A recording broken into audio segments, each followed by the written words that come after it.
যে পথে গেছে আওয়ামী লীগ সে পথে যাবে বিএনপি, এটাকে আপনি কি সে পথে যাবেন? অবশ্যই না। এইটা যারা বলে আপনাকে আরও স্মরণ করিয়ে দিতে চাই, বাংলাদেশে 12,37,24,578 জন ভোটার রানিং আছে। এটা 13 কোটিও হতে পারে।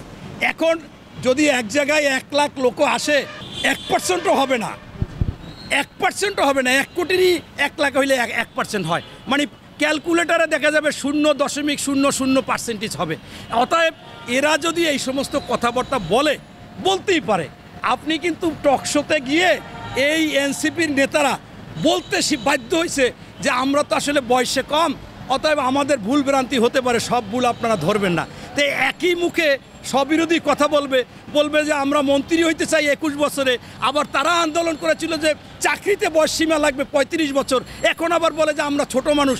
তাহলে সবসময় সবাইকে দিয়ে হয় না, রাজনীতিতে অভিজ্ঞতাটা বিষয় আছে।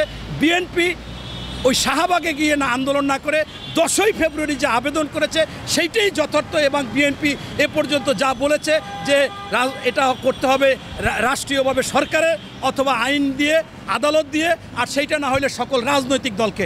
এবং বিএনপি সঠিক পথে কথা বলেছে, এটা ইতিহাস দেখবেন যে ইতিহাসই বলবে যে বিএনপি সঠিক ছিল।